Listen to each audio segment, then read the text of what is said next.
कि मेरे हिस्से में तुमने चीकर के दरख्त क्यों रख दिए? कोई जमीन ये नहीं कह सकती कि मेरे ऊपर उगने वाला दरख्त नीम का कड़वा क्यों है। इसलिए कि उसे इख्तियार नहीं है। इसी सूरत से नबातात को भी इख्तियार नहीं है कि अगर तुमने कांटे क्यों दे दिए, कुदरत है खुदा, अगर तुमने कांटे क्यों दे दिए तो हमें फूलों से सजा देता। लेकिन उसने जिसको जो कुछ दिया उससे कोई इनकार नहीं कर सकता। लेकिन ये हजरत इंसान है जिनको उसने ये इख्तियार दिया है कि तुम अपनी जिंदगी को कैसा तारुफ देते हो, ये तुम्हारे इख्तियार में है। ये मुहर्रम का अशरा, साल का पहला महीना,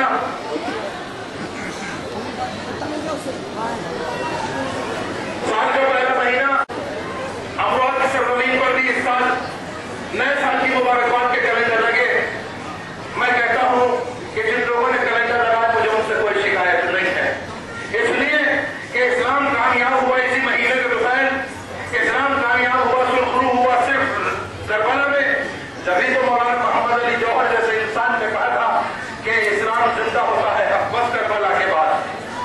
अब आप देखें कि अगर हम खुशी मनाए या गम मनाए, ये हमारा तासुर है। मैं ये बात बहुत बाद में कह देना चाहता हूं कि कूफे की सरजमीन पर वाक़या करबला के दो असरात थे। एक असर ये था, अभी मक्तल साहिब अली मक्तल अली मशरफ लिखता है कि मेरी मुलाकात सहल से हुई। ये उसी सदी के रावी है। लोग कहते हैं कि करबला के वाक़े के 100 साल के बाद वाक़यात लिखे गए, इसलिए बढ़ा चढ़ा के लिख दिए गए। मैं हवाला दे रहा हूँ मक्तल अली मशरफ का, जो उसी सदी का पहली सदी हिजरी का रावी है। वो लिखता है कि मेरी मुलाकात सहल से हुई। सहल कूफे का रहने वाला था। उसने कहा कि मैंने सन 60 हिजरी में हज अदा किया। हज अदा करने के बाद जब मैं कूफे पहुंचा तो मैंने देखा कि मुसलमान जर्फ पर लिबास पहने बहुत शान से एक दूसरे को मुबारकबाद दे रहे हैं। मैंने पूछा कि इस्लाम में कौन सी ईद हुई? अभी जो मैं हज को गया था तब तक तो कोई ईद न थी, ये ईद कैसे शुरू हो गई? अभी तो कुछ कदम चला था, ये सोच ही रहा था कि मैंने देखा कि कुछ गमगीन चेहरे, कुछ अफसरदा लोग, कुछ मातमज़दा लोग मुझे भी दिखे। तो मैंने तो मुसलमानों के अंदर ये इख्तिलाफ कैसा कि कुछ लोग खुश हैं, कुछ लोग गमगीन हैं। तो बताने वाले ने बताया कि तुम्हें सहज नहीं मालूम, क्या कयामत गुजर गई, नवासे रसूल, फर्जंद रसूल हजरत इमाम हुसैन जिगर बंदे बतूल को कत्ल कर दिया गया करबला के रेगिस्तान में। 3 दिन भूखा प्यासा कुछ लोग यजीदी लश्कर की फतह और कामरानी की खुशियां मना रहे हैं। वो लोग नए लिबास पहने हुए हैं, एक दूसरे को मुबारकबाद दे रहे हैं। और ये जो गमगीन है इन्हें एहसास है इस बात का कि फर्जंद रसूल ने हक को बचा लिया, फर्जंद रसूल ने इंसानियत को बचा लिया, फर्जंद रसूल ने पूरी कायनात को बचा लिया। इसलिए आप देखें कि कायनात सिर्फ निज़ाम हक पे कायम है। अगर दुनिया से हक खत्म हो जाए तो ये कायनात उसी दिन खत्म हो जाएगी। अगर हुज्जत खुदा बातिल की बैत कर लेता तो कयामत आने में और कोई घड़ी का इंतजार नहीं होता। 10 मुहर्रम सन 61 हिजरी कयामत का दिन होता। न मैं बोल रहा होता, न आप सुन रहे होते, न ये सूरज निकल रहा होता, न ये हवाएं चल रही होती, न बारिश का निजाम होता, न गुलिस्तान में फूल खिलते, न कोई किसी से किसास नेकी करता, न कोई अच्छाई करता। कयामत आ चुकती, 1400 साल गुजर गए होते और हम जहां था कहीं होते ना होते। लेकिन आप देखें कि ये कायनात पर एहसान है इमाम हुसैन का कि जमाने में बैत कर ली।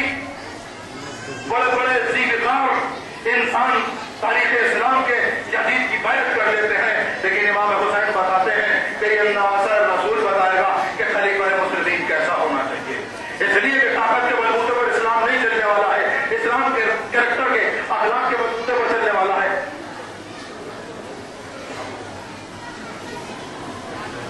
इस्लाम ताकत के बलबूते पर नहीं चलने वाला, इस्लाम तक़वे के बलबूते पर चलेगा। इस्लाम तस्बीह और तकबीर का नाम है, इस्लाम शमशीर का नाम नहीं है।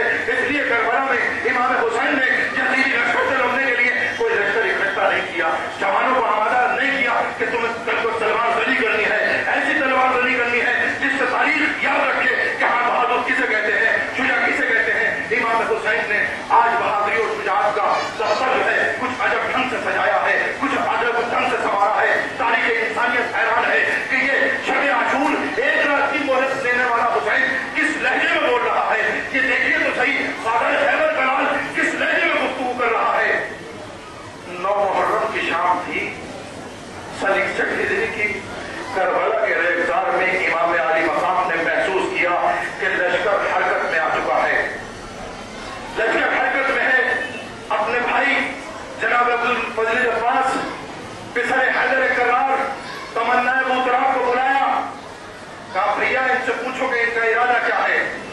जनाब अब्बास ने हजकत में आए हुए लश्कर के सामने हाथ का इशारा देके उनसे कहा कि मेरे मौला पूछते हैं बिसर साद के तेरा इरादा क्या है। बिसर साद ने कहा कि अभी खत आया है कि या हुसैन बैत करें या उनका सर कलम किया जाए, अब सिर्फ एक रास्ता है, या बैत या जंग। तो साहब ने कहा ठहरो, पहले मैं अपने आका और मौला से इस सवाल का जवाब पूछ लूं, फिर तुम्हें बताता हूं। वो लश्कर जिसने हरकत कर ली थी, जिन्होंने तलवार नियाम से निकालने